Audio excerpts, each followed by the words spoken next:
Hey, Aubrey, are you a savvy traveler?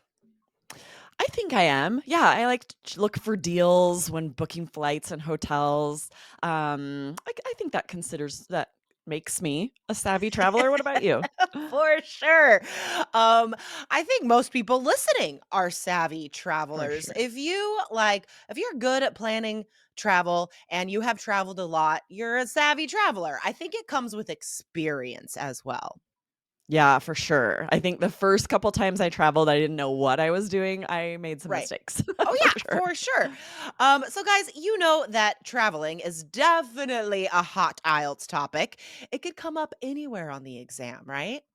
Yes, there's lots of speaking questions that are asking you about your travel preferences or to describe a recent trip, but also writing. You could write a letter in general training about travel or a task 2 essay. So today's vocabulary is extremely useful all over the exam. Yes, yes. All right, so let's get into it. This vocabulary actually is coming from a New York Times article called Want to Score Cheap Travel This Year? Here's When to Buy. And we used this article in a recent episode. Yes, it was 1471. So scroll up if you missed it. This was great practice for the IELTS reading exam. But this was a passage that had a lot of high scoring vocab for you to use on speaking and writing. A lot of vocab that would be difficult if this were in an IELTS reading passage or Oh my on a gosh. listening audio would Yeah. make it really difficult to pick out the right answers. It would be so hard. I Yeah. mean, even we're teaching you a lot of vocabulary today, guys. And this all came from like easily the first third of the article, right? Yeah, it was I just a mean, few paragraphs. there's so much great vocabulary in that article. We highly recommend that you read it. So let's get into the vocab. Aubrey, what is the first phrase? Yeah. So first is out to mean in advance. So if you see or hear 30 days out, that means like 30 days before something else, before a trip, maybe. And there's two ways we say that, 30 days in advance or 30 Mhm. days out. Saying out instead of in advance that's like 2 band point difference in vocabulary. The collocation of saying out instead of in advance. I've never heard a student say that. That's true. And you can also say 30 days ahead, but I Mhm. have heard students say that as well. I agree. So if you're talking about how far in advance something was, say the date, the number of days, or the number of months, and then just Mhm. the word out. 2 years out means 2 years before something. Yeah, or like ahead of time, would Yeah. also be a synonym, I believe. And then this next phrase, you guys might have heard this one actually, but we still want to teach it just in case because it is a wonderful phrase.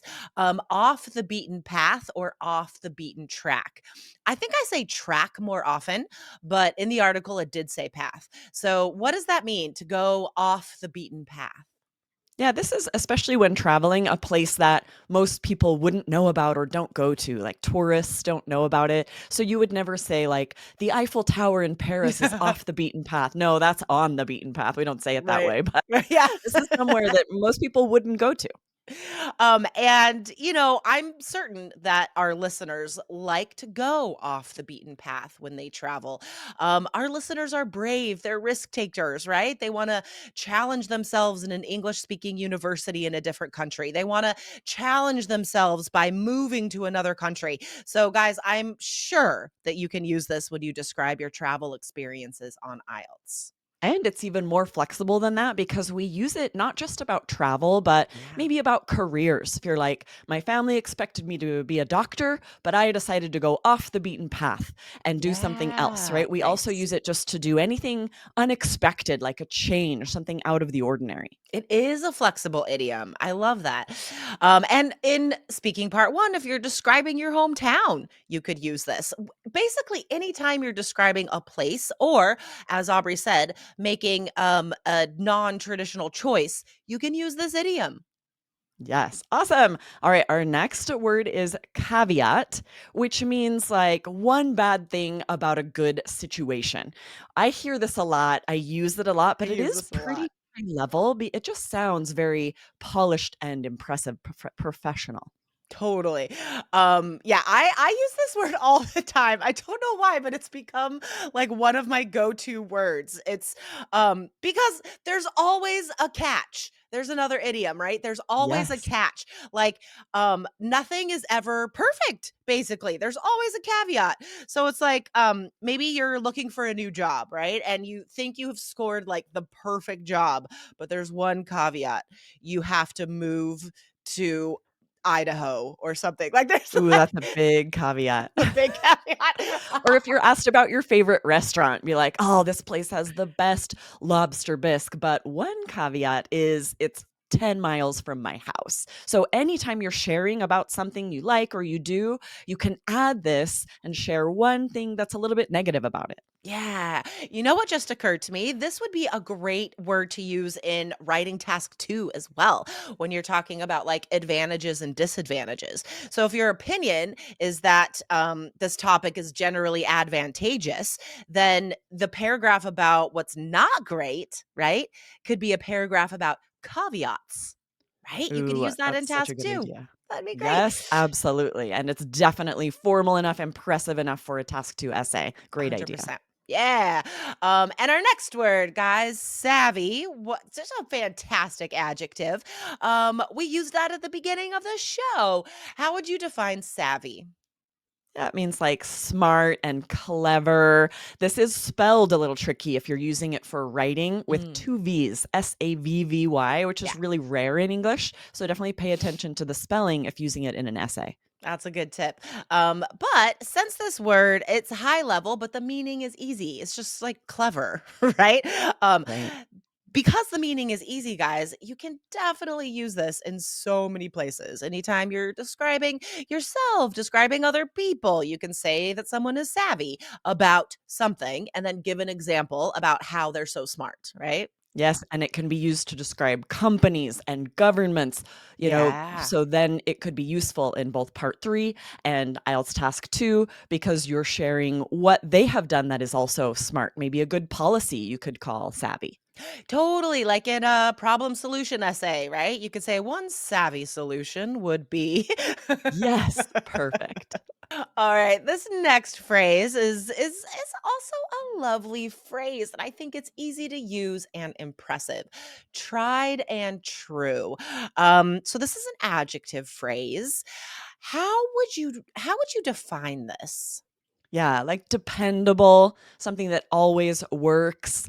And this can be used to describe like a method, a policy. Lots of different things can be tried and true. Means you Yeah. have tried it, it has been tested and proven to be effective. So I am not a good cook. And if but my son is he keeps telling me, he's like, "No, you're a good cook. You're a good cook." And I'm like, "That's because I only make the tried and true recipes." Right? Like I just only make the ones that I know how to do.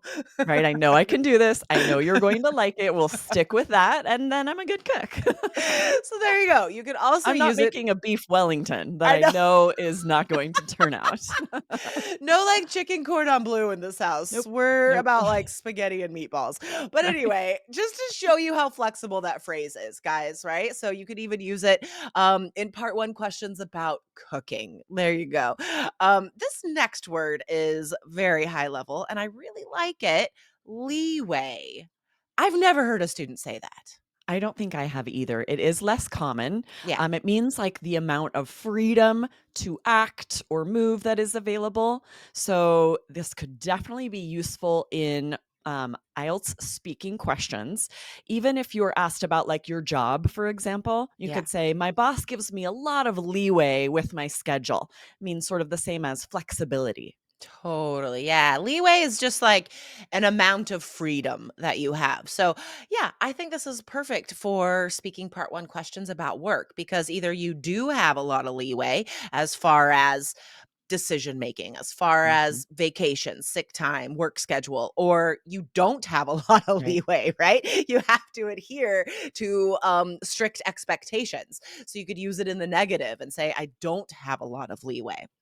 Or about your childhood. This would be great to say, my parents gave me a lot of leeway. I didn't have a Yeah, curfew. They trusted me. So you're likely to be asked about your youth to force you to use the past tense. This totally. would be a great word to use. Oh, I love it. Today's vocabulary is so useful. So All right, we have useful.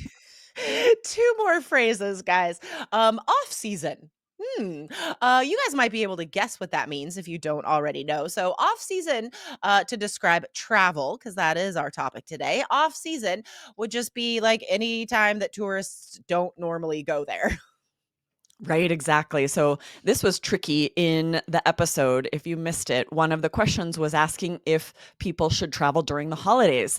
And the parallel expression in the article was, don't or do travel on off season times. Yeah. And unless you know that means like not during holidays, then that Yeah. would be tricky. Yeah, totally. Savvy travelers always try to book off season, right? We Yes, know that's we always the know. cheaper option. Okay, this last word we saved the best for last, guys. This is such an impressive word, and it's fun to say, and you could use it in speaking and writing. Perennial. Um, perennial. It's such a lovely word. It just means always. Like it's not a difficult word to use. And there's another parallel expression that's also very high scoring. What is that? Yeah, perpetually. So synonyms are constantly, perpetually. It's funny I said cinnamon. It's probably because I had cinnamon rolls this morning. They're still on the brain maybe. Oh, I love cinnamon But rolls. yeah, these are super high scoring if you can say perennial or perpetually instead of always or Yeah. constantly to push up that vocab score. Think of how often, guys, you would use the word always in IELTS speaking or writing, or to say all the time, right? Band 5 all the time. Band 9 perennial. Like cinnamon rolls are a perennial favorite in my house. It just means like people always love cinnamon rolls. Exactly. So perennial's the adjective, perennially is the Yeah. adverb. I've heard this most with plants. My mom would always Yeah, plant perennials, but it's a exactly. less common to use this way as an adjective adverb. So definitely use it in your speaking, your writing. The examiner is going to be impressed by that. Super impressed. All right, guys. Thanks for listening today. If you have an IELTS question for us, leave it in a review. Wherever you're listening now, guys, please remember to rate and review this podcast, and maybe we'll give you a shout out in a future show. Awesome. Thanks, Jessica. Such amazing vocab today. I know, so good. I'm perennially impressed with our episodes. All right, Same. guys. We'll see you next time. Bye. Bye.